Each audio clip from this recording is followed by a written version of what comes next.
2013년 8월 그날 어느 날 셋째 아이를 출산한 아내에게 나주혁신도시 지도를 펴주며 이곳에 교회를 개척하자고 외치던 무식한 남편이 있었습니다. 그가 누군지는 밝히지 않겠고, 나주혁신교회는, 장로교회는 이름으로 알 수 있듯이 나주혁신도시와 함께 성장하는 지역교회를 꿈꾸면서 교회를 시작했습니다. 그렇게 개척을 시작하고 한 2년쯤 지났을 때 2016년도에 뉴욕 리디멀 장로교회가 하는 교회 개척 프로그램인 시티 투 시티라는 그 인큐베이터 훈련에 제가 참석했습니다. 그 훈련은 이미 교회를 개척한 저에게도 굉장히 유익한 훈련이었습니다. 근데 첫 훈련에서 제게 조금은 신선하고 매우 도전적인 그런 표현이 있었습니다. 이 표현이었어요. 도시를 사랑하라. 그리고 도시를 존중하라. 어때요? 아마도 같은 도시에 사는 이웃을 사랑하십시오. 그리고 이웃을 존중하라 라는 말이면 좀 우리에게 좀 쉽게 와닿고 또 편안하게 와닿을 텐데요. 소돔과 고모라와 같이 좀 부정적인 이미지가 떠오르는 그 도시를 사랑하라 라고 그러니까 아마도 이것이 제게는 약간 껄끄럽게 받아들여졌던 것 같습니다.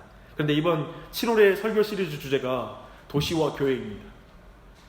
그리고 오늘 도시를 사랑하라 라는 것이 오늘 말씀의 주제이기도 합니다. 오늘 말씀을 통해서 우리는 성경에 나타난 도시에 대해서 살펴볼 것입니다. 그리고 이 내용을 한번 우리가 살필 때 우리 모두는 나주혁신장로교회가 나주혁신도시에서 어떤 역할과 자리에 위치하고 있는지를 우리가 이해하는 시간을 갖게 될 것입니다. 특별히 서두에 오늘 이 도시에 대한 성경적 기초는 제가 개인적으로 훈련한 팀 켈러 목사님의 어떤 정리와 이해들을 많이 참고하였음을 먼저 밝히고 말씀을 나누겠습니다. 오늘 가장 먼저 우리가 도시가 무엇인지에 대해서 우리가 먼저 이해할 필요가 있습니다. 히브리어로 도시는 이르라는 단어를 쓰고 있습니다. 이 이르는요, 요새나 벽으로 둘러싸인 사람들이 모여있는 거주 공간을 말하고 있습니다.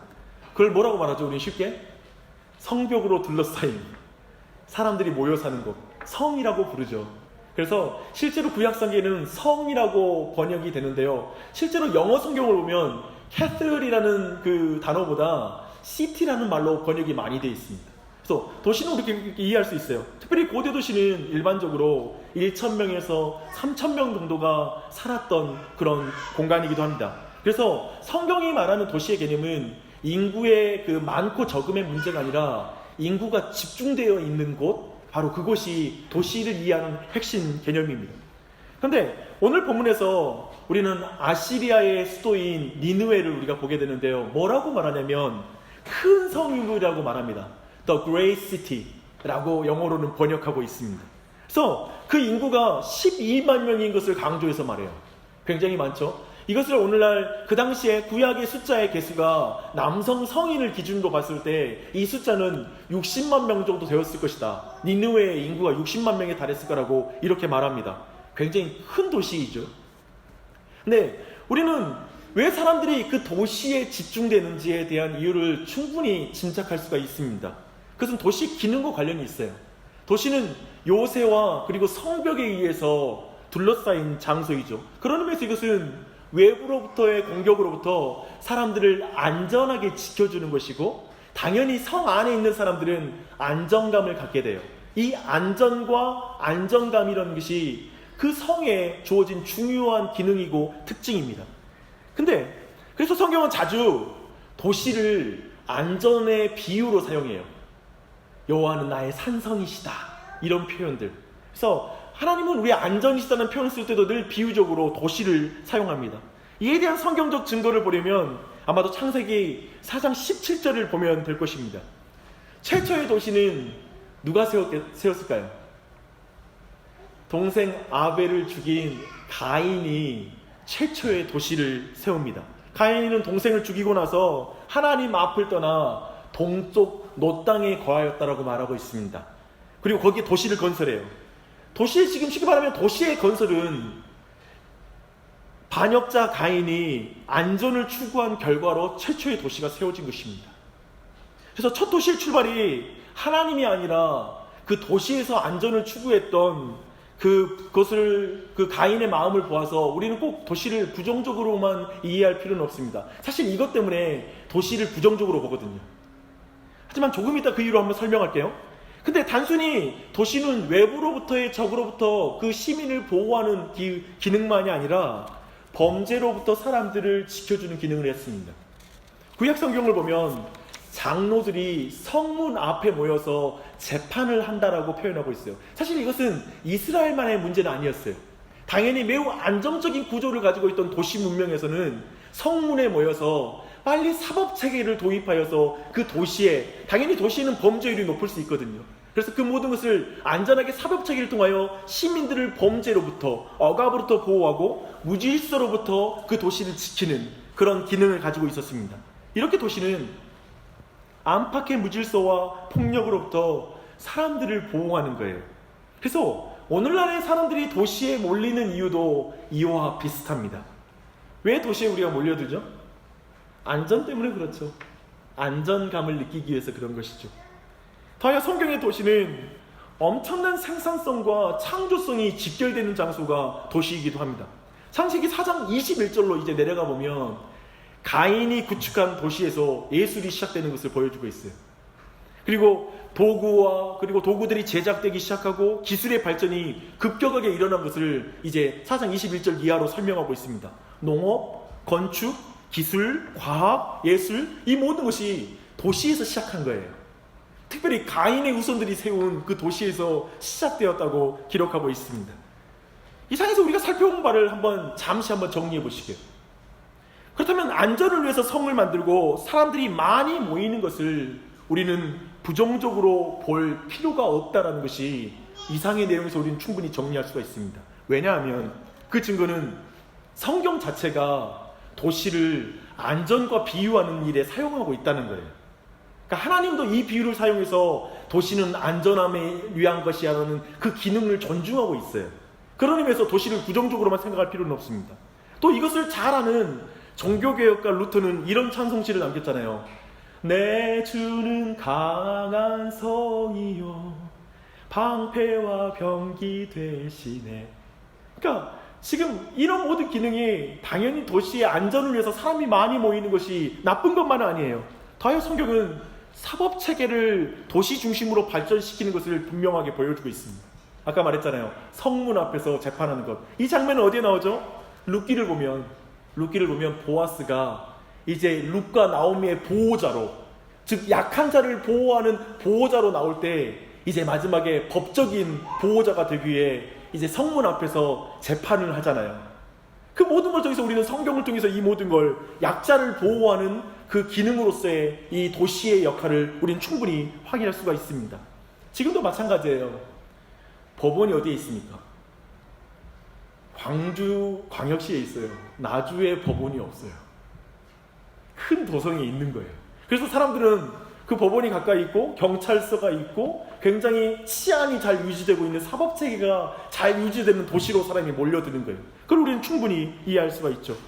그리고 도시를 중심으로 수많은 문명과 기술이 발전되는 것 또한 우리는 하나님께서 부정적으로 여기지 않는다는 것을 충분히 말씀을 통해서 확인할 수가 있습니다. 그러나 이제 도시의 부정적인 면은 순식간에 시작이 돼요. 아까 봤던 창세기 4장 23절 24절 보니까요, 가인의 후손인 람에게 노래가 나옵니다. 근데 이걸 뭐라고 부르냐면 살인의 노래라고 부르기도 합니다. 뭐냐면 자신의 아내들에게 자신이 소년을 죽인 것을 자랑하는 거예요. 그래서 그걸 시로 만들어서 노래를 부르는 장면입니다. 한 소년이 자신을 스크래칭한 거예요. 다른 데는 운딩이라고 영어를 표현하거든요. 그러니까 뭔가 상하게 한 거예요. 근데 어떤 영어 번역은 스크래칭이라고 말해요. 뭐냐면 잠깐 스크래치하는 거 알죠? 기스를 낸 거예요. 몸에 기스를 냈는데 그 소년을 죽인 거예요.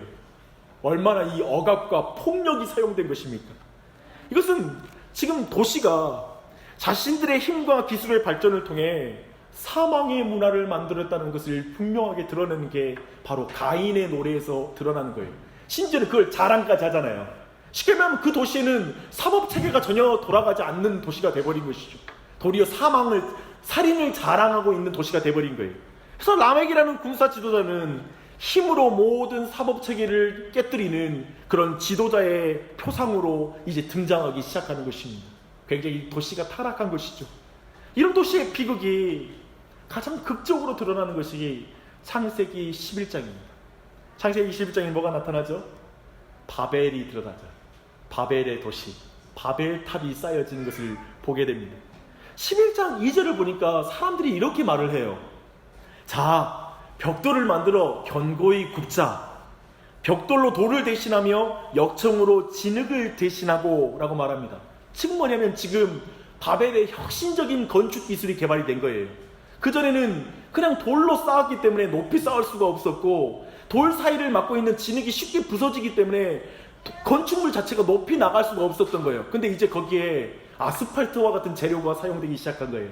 건축 기술이 발전됐죠. 그래서 건축 기술과 과학 기술의 진보에 대한 인간의 자신감이 바벨탑을 쌓는 일에 그렇게 자신감 있게 지금 드러나기 시작한 거예요.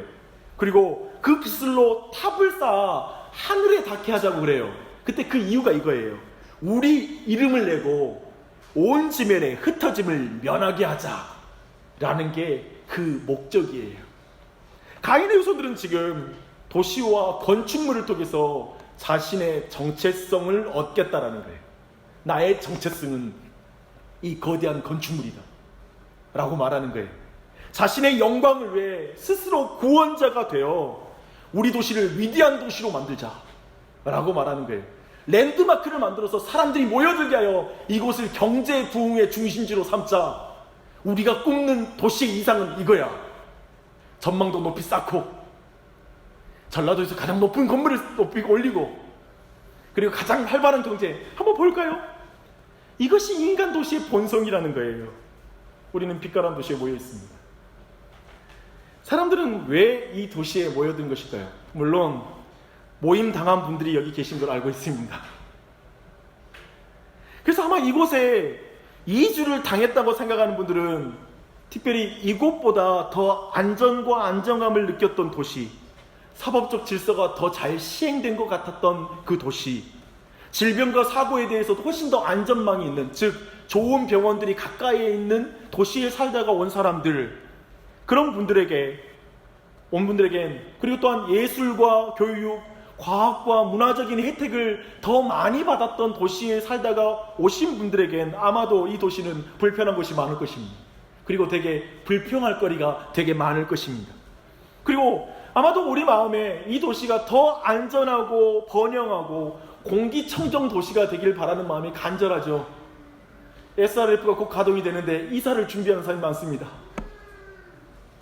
저는 이런 것들을 우리가 도시에서 원한다는 것 자체가 성경적으로 나쁜 것이라고 보지 않습니다. 방금 살핀 것처럼 이런 것을 우리는 도시에 기대하고 있고 우리는 그것을 원하는 것 자체가 죄가 아닙니다. 그런데 아마도 이 도시는 라멕의 후손들이 있는 바벨의 정신이 강력하게 영향을 끼친 도시라는 것 또한 우리는 부정할 수가 없습니다. 그렇지 않나요? 부동산으로 자신의 정체성을 얻으려고 하는 사람들도 넘쳐납니다. 언제 집값이 오를지 그곳으로 버티는 것이죠. 정확하게 지금 바벨탑을 쌓을 때도 부동산으로 자기 정체성 증명인데 똑같아요. 이곳의 밝은 미래, 도시의 가능성, 한전 공대를 기대하면서 자신의 영광을 간절히 기다리고 있는 사람들도 있을 것입니다. 이 도시는 국가가 주도하여 발전할 것을 우리가 분명히 알고 있고 분명히 그래서 성공할 것이라고 확신하는 사람들도 있습니다. 결국 거대 기업과 국가 계획이 이 도시를 위대하게 만들어 줄 것이라고 생각하는 것이죠. 그래서 우리의 이름을 내고 흩어지지 말자라고 말합니다. 그래서 나의 부동산 가격이 높아짐으로 큰 이윤을 남기는 도시를 꿈꾸는 것입니다. 그래서 어떤 면에서 저는 이 도시에서 무서운 집단 지성이 도시를 움직이고 있는 걸 보게 됩니다. 그건 매우 탐욕적인 것이죠. 자기의 이익, 우리의 이익을 위해 어떤 불의를 넘어가는 것이죠. 그리고 담합하는 것이죠. 그런 것들이 우리는 아파트 회의에서도 경험하게 되고요. 부동산 다른 쪽에 뭔가 흠이 나가지 않으니까 뭔가 잘못된 것을 잡지 말고 넘어가자 라는 식의 회의들이 이루어질 수 있습니다. 어쩌면 우리 도시를 넘어서서 대한민국 모든 도시에 일어나는 무서운 죽음의 문화라는 것이 도시 안에 있다라는 걸 우리는 부정할 수가 없는 것입니다. 유전무죄, 무전유죄라는 라멕의 정신은 직장과 도시에 스며 있습니다. 힘이 있으면 다 넘어가고, 힘이 있으면 로맨스가 되죠. 힘이 없으면 불륜이 되는 거. 우리는 그런 것들을 충분히 많이 보고 있죠. 심지어 교회마저 바벨의 정신, 인간 도시의 영향을 받고 있음을 우리는 부인할 수가 없습니다. 여기에서 우리는 절망하지 말아야 됩니다. 하나님이 이제 아브라함을 불러서 세우고자 하는 도시가 있음을 주목해야 됩니다. 우리는 방금 전에 인간의 도시, 사람의 도시를 살펴봤습니다. 그리고 우리가 그 사람의 도시 안에 살고 있다는 것도 살펴봤어요. 근데 하나님께서 아브라함을 불러내요. 특별히 아브라함을 어디서 불렀는지 아세요? 메소포타미아 문명의 꽃이었던 우르라는 도시에서 불렀어요. 그러니까 세계 최고의 문명, 가장 유명한 문명, 많은 사람이 몰려드는 그 문명에서 꺼내요. 왜냐하면 지금 다른 도시를 세우려고 그런 거예요. 그래서 하나님은 그를 가나안 땅으로 옮기고, 창세기에선 이 가나안 땅에서 한 가지 매우 흥미로운 사건 하나를 이제 우리에게 알려주고 있습니다. 이제 아브라함이 조카 롯과 함께 그 가나안 땅으로 이주했잖아요. 근데 둘 다 양떼가 많아지고 소떼가 많아지자 함께 한 땅에 거주하지 못해서 둘이 나눠지게 돼요. 그때 롯은 에덴 동산과도 같고 애국과도 같이 비옥한 땅인 요단 쪽을 선택하여, 거기에는 소돔과 고모라라는 도시가 있거든요. 그래서 롯은 그곳을 선택하여 가서 이제 그 도시에 살게 됩니다. 그런데 히브리서 11장 8절로 10절 보니까요, 아브라함은 그 소돔과 고모라라는 도시에 들어가는 걸 거절해요. 근데 그 이유가 여기에 나와요. 그 이유를 이렇게 말해요. 믿음으로 아브라함은 장막에 거하였으니 하나님이 계획하시고 지으실 터가 있는 성을 바랐습니다. 영어로는 the city, 그 도시를 바랐습니다 라고 말하고 있습니다. 아브라함의 마음에는 하나님이 세울 도시가 있다는 걸 아는 거예요. 그 도시는 소돔과 고모라, 라멕의 정신이 있고 바벨의 정신이 있는 도시와는 다른 도시가 자신을 통해서 세울 도시라는 걸 알고 있는 거예요. 아브라함이 장막에 거하면서 간절히 지어질 그 도시는 어떤 도시일까요? 그것은 나중에 이스라엘 백성이 출애굽하여서 가나안 땅에 들어갈 때 한 명령에 그 답이 있어요. 그 답은 이거예요. 민수기 35장 11절에 있는 말씀이거든요. 너희를 위하여 성읍을 도피성으로 정하여 부지 중에 살인한 자가 그리로 피하게 하라. 이는 너희가 복수하는 자에게서 도피하는 성을 삼아 살인자가 회중 앞에 서서 판결을 받기까지 죽지 않게 하기 위함이라. 이 말은 정확하게 하나님께서 택한 백성들을 통해서 세우실 도시가 가인의 도시와는 다르다. 저 라멕의 도시, 살인의 도시, 살인의 문화가 있는 도시와는 다르다. 그리고 사망의 문화가 가득한 도시와는 다른 생명의 도시이다. 생명을 소중하게 여기는 도시이다라는 걸 분명하게 말해주는 것입니다. 이게 교회를 통해서 세울 도시예요. 교회라는 것에 있어야 될 문화예요. 라멕의 도시에서는 힘있는 자는 어린아이가 작은 스크래치를 주었으나 죽여버리는 잔혹하고 불의한 일들이 벌어지거든요. 그러나 하나님의 나라에 있는 성은 힘있는 자에 의한 억압과 불법적인 보복과 피를 흘리는 일이 없다라는 거예요. 정의가 시행되는 거예요. 공의로운 도시가 되는 것입니다. 그것이 생명의 문화가 가득한 땅이에요. 그게 하나님께서 아브라함을 통하여 세우고 싶은 그 도시였어요. 하나님은 도피성이라는 도시 형성을 통해 하나님의 정의를 세우도록 이렇게 명령하고 있는 것입니다. 사실 이런 대조는 계속돼요. 우리를 위하여 이름을 내자라는 바벨과 다르게 예루살렘은 하나님의 이름을 두시는 곳이라고 표현하고 있습니다. 특별히 예루살렘에 언약궤가 들어오고 솔로몬의 성전이 들어서지요. 그리고 하나님의 도시의 가장 높은 시온산 위에 하나님의 성전이 건설이 돼요. 그리고 그 도시는 집단적인 욕망에 의해서 다른 사람들을 슬프게 함으로 자신의 기쁨을 채우고 미소를 채우는 도시가 아니라 온 세상의 기쁨이다 라고 말을 해요. 성전은, 시온산에 세워진 그 도시는 온 세상을 기쁘게 하는 도시이다 라고 성경은 표현하고 있습니다. 시편 48편 2절에 그렇게 말하고 있어요. 터가 높고 아름다워 온 세계가 즐거워함이며 큰 왕의 성 곧 북방에 있는 시온산이 그러하도다. 그치요? 도시의 문화의 부요함은 생산자의 영광을 위해서가 아니라 온 땅의 기쁨과 하나님의 영광을 위해 만들어진다라고 말하는 것입니다. 빛가람 도시는 이곳에 있는 사람들의 기쁨만 머무는 것이 아니라 온 도시, 이 주변을 향해 펼쳐지는 것이죠. 우리는 여기서 도시에 대한 분명한 하나님의 계획과 목적을 분명하게 정리할 수가 있습니다. 하나님은 이 세상에 가든 시티를 만들기 위해 아브라함을 부른 거예요. 그리고 이스라엘을 불렀고 교회를 불렀어요. 그래서 그리스도인은 단지 죽어서 천국에 들어갈 준비를 하는 것이 그리스도인이 아니에요. 그리스도인은 단지 내 자신과 내 가정 잘 건사하는 것으로 자신의 인생의 비전을 삼는 게 그게 그리스도인이 아니에요. 교회에는 분명한 사명이 있어요. 교회는 에클레시아이죠. out of 무엇으로부터? 죄와 사망으로부터, 람에게 도시로부터, 세상으로부터, 인간의 도시로부터 부름받아 하나님께서 모이게 하신 모임, 도시인 거예요. 하나님의 도시인 거예요.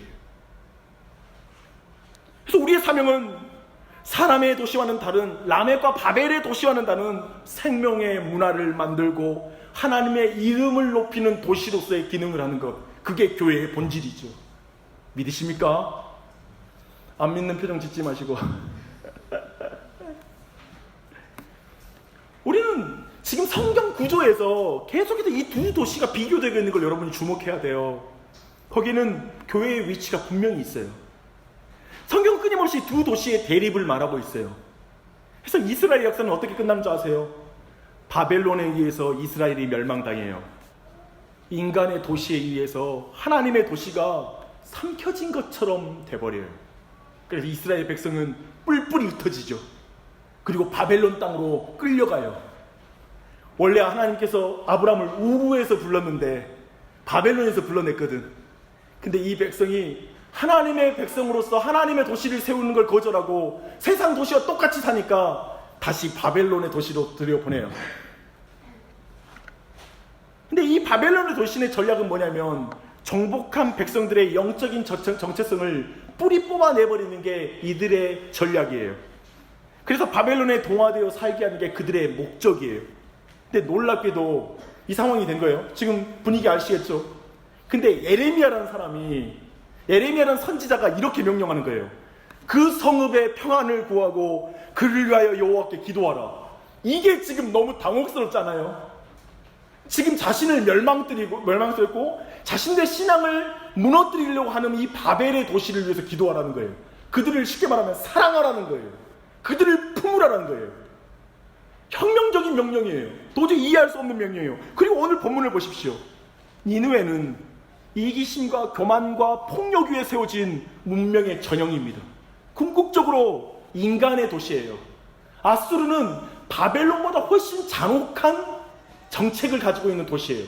철저히 혼혈 정책을 썼거든요. 완전히 그냥 쉽게 말하면 한 나라를 갈아버리는 거예요. 그래서 반란의 씨앗을 없앨 정도로 가혹한 그런 전략을 가진 국가였습니다.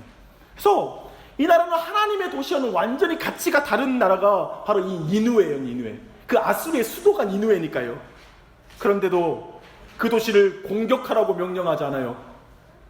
그 도시를 경멸하라고 말하지 않아요. 그 도시로부터 도망쳐라고 요나에게 말하지 않아요. 오히려 그 도시에 하나님의 말씀을 선포하라고 말하고 있어요. 요나는 알았어요. 하나님이 저 백성들을 사랑해서 구원하려고 하는구나라는 거 알고 그냥 말 듣자마자 내빼요. 그래서 반대 방향 스페인으로 도망치려고 해요. 하나님은 끝까지 도망치는 교회를 붙잡아서 심판을 앞둔 세상 앞에 세워 하나님의 구원의 말씀을 선포하게 하십니다. 놀랍지요. 그리고 하나님은 이 교도의 도시를 사랑하라고 하고 계심을 분명히 밝히는 거예요. 야, 너는 너가 숨지도 않고 가꾸지도 아니한 네 박농쿨이 죽는 걸 보고 그렇게 속상하냐? 나는 이 도시에 있는 수십만 명의 그 영혼들을, 그리고 그 있는 그 짐승들을 볼 때 내 마음이 너무 아프다. 난 이들을 사랑한다. 나는 이들을 아낄 수가. 어떻게 내가 이 생명을 죽이는 걸, 멸망하는 걸 그냥 볼 수 있겠니? 난 이들을 아낀다. 근데 생각해봐요. 우리는 요나의 감정을 충분히 이해할 수 있어요. 왜냐하면 우리가 요나와 같이 이 세상에 살고 있거든요. 인간의 나라에서 힘 있는 자들은 생명을 소중히 여기지 않는 사망의 문화가 가득하죠. 회사에도 그렇잖아요. 사람들 사이에 있는 반목, 비난에 대한 두려움, 괴롭힘, 학대, 억압, 불의함, 불공정, 집단 이기주의, 무관심, 우리의 인생을 줄여다고 있는 이 세상의 문화잖아요. 전 인의의 문화가 가득하잖아요. 우리는 그것에서 얼마나 마음이 상해요. 그래서 우리는 도망치는 요나의 마음이 이해돼요. 여러분의 직장을 사랑하십니까? 여러분은 직장 동료를 사랑하십니까? 여러분이 이 도시를 사랑하십니까? SRF 때문에 정남이 뚝 떨어져서 버리지 않았어요? 지금 쉽게 말하면 이 자리인 거예요. 더 심하죠. 늘 이 아수르는 북이스라엘을 괴롭혔거든요. 이웃을 죽이는 걸 눈으로 목도했거든요. 니느웨 지금 요나는 그걸 봐왔거든요. 얼마나 고통을 당하는지. 그렇기 때문에 도망치는 거예요. 나는 이 직장 그만두는 게 내 삶의 목적이야. 나는 어떻게든 이 도시를 빨리 벗어나고 싶어. 나는 정말 짜증나. 이 생명을 소중히 여기지 않고 어린 아이들의 생명을 소중히 여기지 않는 이 문화 너무 싫어. 행정과 계획들, 전혀 우리의 삶과 생명을 관심 없는 이 지역의 생명과 이런 관념들을 난 너무 싫어. 빨리 벗어나는 게 목적이야 라고 말할 수 있을 거예요. 저는 그 고통을 모르는 게 아니란 거예요. 지금 요나의 마음을 우리는 이해할 수 있다는 거예요. 내 말은 우리도 그렇기 때문에 그렇다는 거예요. 또한 우리는 정확히 우리 또한 바벨론에 끌려간 이스라엘 백성과 같지 않습니까? 바벨론에 끌려간 백성들 어떻겠어요? 자기들 끌고 와서 고통스럽게 하는 그 사람들 위해서 기도가 되겠어요? 근데 지금 그렇기 때문에 우리는 요나가 이해되고 바벨론에서 빨리 벗어나고 도망치고 싶어하는 이스라엘 백성 마음을 이해하는 거예요. 근데 예레미야가 뭐라고 하냐면 가만히 있어. 가만히 움직이지 마. 그 자리에 있어. 그리고 빨리 나오려고 하지 마. 거기에서 살아 라고 말하는 게 지금 이해할 수 없는 말이라는 거예요. 세상 속에 살아. 그 불의한 곳에 네가 살아. 그리고 그들을 존중해. 그들을 사랑해. 너희들에게 이 마음을 가져 라고 말하는 것입니다. 사랑하는 여러분, 우리는 이 지점에서 다시 한번 도시를 사랑하라, 도시를 존중하라는 그 근본적인 마음을 우리가 봤으면 좋겠습니다. 왜냐하면 우리는 하나님 나라의 시민이면서 세상 나라에 살고 있기 때문에 그래요. 정확하게 우리는 바벨론의 시민과 동일한 위치에 있어요. 그리고 성경은 우리에게 이렇게 말해요. 너희들은 이 땅에서 위에 있는 예루살렘의 시민으로 살아가야 된다. 위에 있는 하늘 시티의 시민으로 살아가는 것이다. 예수님은 제자들에게 이렇게 말해요. 너희는 산 위에 있는 동네다 라고 말하고 있어요. 산 위에 있는 동네가, 이 동네가 시티예요. 즉 교회는 이 도시에서 하늘의 도시를 보여주는 것이다. 교회는 하나님의 도시이다 라고 말하는 것입니다. 사랑하는 여러분, 우리가 교회입니다. 우리가 하나님의 도시입니다. 저 라멕의 도시, 가인의 도시, 바벨의 도시와는 다른 도시. 하나님의 생명의 문화를 증거하고 하나님의 이름을 높이는 도시. 그것이 바로 우리가 이루어내야 될 교회인 것입니다. 저는 우리 교회가 빛가람 도시를 사랑하는 교회가 됐으면 좋겠습니다. 원래 복음의 신민가정 도시를 사랑하는 교회 막 이렇게 지으려고 했거든요. 근데 우리 안에 질문이 있었어요. 아니 도시를 사랑하는 게 좀 말이 됩니까? 좀 어색하게 다가오는데요. 이런 질문들도 있었어요. 그래서 오늘 질문이 우리에겐 생소한 게 아니라 우리가 느끼는 거라고 생각합니다. 근데 저는 빛가람 도시를 사랑하는 교회. 우리가 알다시피 한국교회는 계속해서 자기가 신기한 도시에서 미움을 받는 도시가 되었어요. 내가 늘 안타깝게 여기는 교회가 하나 있어요. 그 교회는 2015년 5월에 교회를 개척했거든요. 그러니까 우리 도시에서 한 4번째, 5번째로 교회가 세워진 교회예요. 아직까지 간판을 못 달아요. 같은 건물에 있는 사람들이 간판을 못 달게 해요. 왜냐하면 교회 간판 달면 자기들 부동산 가격이 떨어진다는 거예요. 그래서 아직까지 못 달게 해요. 심지어는 초반에는 뭐 엘리베이터를 잠궈놓고 가버리기도 했대요. 같이 같은 건물에 사는데 세입자라고 그렇게 했다고 합니다. 말이 됩니까? 이것은 어쩌면 한국 사회가, 그리고 그 도시와 지역이 교회가 오는 것이 혐오 시설처럼 여겨지는, 즉 교회를 기뻐하지 않는 것이죠. 교회를 기뻐하지 않고 배척하는 것이죠. 아마도 우리는 이런 분위기 속에 지금 우리가 교회를 세웠고 이 도시에 서 있습니다. 근데 이 부분에 있어서 그들의 완악함을 탓할 수 있을 거라고 저는 매우 화가 나요. 너무 심하다고 생각해요. 그런 그 사람들의 태도가. 하지만 또 한 가지 우리가 돌아볼 것만 하면, 이것이 어쩌면 지역에서, 도시에서 교회가 가지고 있는, 교회가 차지한 그 이미지가 그렇게 되었다는 걸 우리는 부정할 수가 없는 것입니다. 그래서 어느새 도시가 교회를 사랑하지 않는 것이죠. 그런 의미에서 볼 때 우리는 근본적으로 어디에서 출발하냐면요, 교회가 굉장히 이기적인, 마치 바벨처럼 우리를 위하여 우리가 큰 교회 건물을 짓자, 그렇게 하여서 우리가 하나님의 이름을 드러내자 했지만 정작 자신의 교회의 이름밖에 드러나지 않는 이 한계들, 그 가운데 교회가 세상 사람들이 예수님의 이름을 무시하는 것이죠. 너무 교회가 이기적인 거야. 지역에 있는 고통, 지역은 매우 가난한 지역인데 거기 있는 사람들의 그냥 헌금을 다 모아서 멋진 건물, 성도들은 누려볼 수 없는 시설을 다 갖추고, 그리고 그 성도들의 가정은 전혀 돌보지 않는 것 같은 기분, 이런 많은 그 밸런스가 깨진 이러한 신앙생활을 보며 갖는 교회에 대한 불신들이 어마어마하다고 생각합니다. 이것은 이 시대에 우리 교회가 풀어야 되죠. 즉 뭐냐면, 교회가 람에게 도시, 가인의 도시, 이 세상의 도시, 생명을 소중하게 여기지 않고, 그리고 자기 이름을 위해서 집단 이기적인, 즉 기독교가 그저 집단 이기주의 집단으로밖에 안 되는, 자기 주장만 하는 집단으로밖에 안 비춰지는 교회의 현실이 지금 한국 교회를 향한 세상의 시선이란 걸 우리는 부인할 수가 없을 것입니다. 그런 의미에서 우리가 도시를 사랑하는 교회가 될 때, 그리스도의 교회가 도시를 사랑하고 존중하는 교회가 될 때 세상도 교회를 존중할 것입니다. 그리고 사랑할 것입니다. 저는 그 출발에서 한 가지 적용점으로 이야기 한 가지 마치고 말씀을 마무리하겠습니다. 우리 교회는 작년에 윌러브 빛가람을 했습니다. 저는 이 윌러브 빛가람을 하면서, 이 도시문화축제를 하면서 작년에는 5교회가 모였지만 이번에는 9개 교회가 모여서 도시문화축제를 해요. 그 자리에서는 교회의 이름이 하나도 드러나지 않아요. 목사님들이 그래요. 팜플렛에서도 교회 이름 드러내지 말죠 라고 말해요. 아름답지 않아요?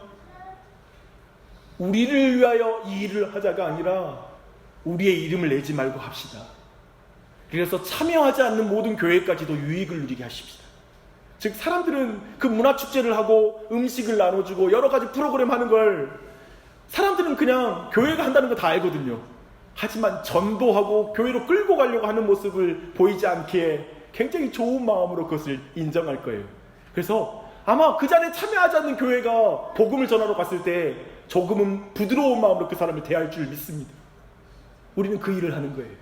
마치 씨앗을 뿌리고 사람들의 마음을 풀어주는 거예요. 저는 이것이 람에게 도시의 정신이 아니라 하나님 도시의 정신을 가져간 거라고 믿습니다. 그 일이 일어났고, 감사하게도 우리 교회는 그 일 가운데 매우 중요한 시발점으로, 그걸 제안하는 자로, 마중물로 우리 교회가 쓰임 받았습니다. 그리고 올해에도 우리 교회는 많은 재정을 이역에 할애하기로 했고 많은 것을 돕기로 결정했습니다. 이건 우리 의로움도 아니고 우리가 잘났다는 말이 아닙니다. 우리를 하나님이 그렇게 쓰셔서 이 연합사역에 교회가 하나가 되는 일에 써주고 계시다는 사실입니다. 그 일과 함께 이제 5개 교회가 냉장고를 채워서 사역에 동참하고 있습니다. 놀랍죠? 우리 본 적이 없잖아요. 아름답게 이제 교회들이 연합해서 지역의 약한 자, 어르신들의 생명을 소중히 여기는 것. 우리 교회, 우리 도시 그런 게 있잖아요. 어느 쪽 단지 사람들은 다니는 학교에 애들을 안 보내. 왜냐면 그 사람들은 생계라든지 경제력이 좀, 또 부모님들이 아이들 돌보는 집중력이 떨어진다고 생각하기 때문에 도리어 이제 비슷한 수준에 있는 사람에게 보내는 그런 문화가 우리 도시에 있거든요. 이것은 저는 생명을 경시하는 문화라고 생각해요. 생명을 무시하는 문화. 우리 교회는 이 도시의 약자를 돌보고 교회들이 연합해서 생명을 소중히 여기는 것 자체가 하나님의 도시를 보여주는 거잖아요. 산 위에, city on a hill, 산 위에 있는 도시잖아요. 세상 사람이 다 보잖아요, 교회를. 근데 그 일 가운데 우리가 쓰임 받잖아요. 여러분이 나는 믿음을 가졌으면 좋겠어요. 주일이면 여기 앞에 헌물을 내리는 걸 믿음으로 했으면 좋겠어요. 그냥 하는 게 아니라 아멘, 우리를 산 위의 도시로 부르신 주님, 우리 교회를 사용해 주시니 감사합니다. 이 일을 충성되게 감당하게 하여 주시옵소서. 그 기쁨과 감사함이 있었으면 좋겠어요. 그리고 거기에 복 주실 하나님을 기대했으면 좋겠어요. 우리는 그 일을 하고 있습니다. 이 일에 5개 교회가 연합하고 있습니다. 그리고 이제는 목회자들과 함께 이제 공부를 해요. 뭐냐면 근본적으로 이 도시에서 어떤 사역을 하고 어떻게 교회를 세워야 될지 이제 복음 중심적인 교회에 대한 스터디를 시작했습니다. 네, 그 일에 되게 부족한 제가 계속 그 부분을 제안하는 위치에 서고 함께하게 하고 있습니다. 제 말은 우리 교회가 함께하지 않으면 못하겠죠. 저도 난 나주 역신 장로교회 목사의 이름으로 그 일을 하고 있습니다. 생각해 보세요. 우리는 이 도시에 하나님 나라를 보여주는 사역들을 하나하나 차근차근 하고 있다는 것입니다. 그리고 놀랍게도 그것을 우리가 겸손하게 감당하는 게 너무나 중요한 걸 깨달아요. 내가 한 가지를 생각했어요. 이것만 없으면 되더라고요. 내 이름 안 내면 돼. 우리 교회 이름 내려놓으면 돼요. 근데 그게 안 되는 거야. 우리를 위하여 교회를 세우자. 우리 이름을 위하여 교회를 세우자 라는 걸 내려놓으면 돼요. 우리는 그 일을 감당할 것입니다. 그리고 이 일들을 함께 감당하며 하나님의 도시를 이곳 가운데, 하나님의 나라가 임하는 도시가 되도록 기도하며 나아가십시다. 기도하겠습니다. 하나님 아버지, 오늘도 우리 모임을 인도해 주시고 이끌어 주시니 감사합니다. 우리는 바벨론에 끌려간 백성들처럼 세상에 삼켜진 것 같은, 세상 도시에 삼켜진 것 같은 교회의 위치에 서 있습니다. 이 빛가람 도시는 어디에도 교회의 영향력이라는 것을 보기 힘든 것 같은 도시입니다. 그런 하나님, 우리를 이 도시 위에 있는 도시, 모든 사람이 보는 언덕 위의 도시로 교회를 세워주신 줄 믿습니다. 우리를 세상으로부터 불러 생명의 문화를 전달하라고 교회를 세우신 줄 믿습니다. 라멕의 도시와 다른, 가인의 도시와 다른, 바벨의 도시와는 다른 생명과 하나님의 영광의 이름을 위한 도시로 우리 교회를 세운 줄 믿습니다. 하나님, 이 교회의 사명을 충실하게 감당할 수 있도록 도와주시옵소서. 겸손하게 주님의 이름을 높이며 다른 작은 교회의 생명을 소중히 여기며 다른 교회와 협력하며 그들을 세울 수 있도록 우리를 사용하여 주시고, 이 지역의 지극히 작은 생명들까지 소중히 여기며 가난한 자와 과부와 그리고 정말 돌봄을 받지 못한 고아들을 돌볼 수 있는 교회로 자라게 해주시고 그 사명을 감당하는 교회 되게 하여 주시옵소서. 우리 온 교우들 그 일에 작게 실천하고 있사오니 주여 더욱 복 주시고 은혜 주셔서 더욱 힘있게 주의 사명을 감당할 수 있도록 우리 교회를 긍휼히 여겨주시고, 특별히 이번에 WLB를 통하여서도 그 사명을 충실하게 감당하는 온 교회가 되게 하여 주시옵소서. 감사드리며 예수님의 이름으로 기도드립니다.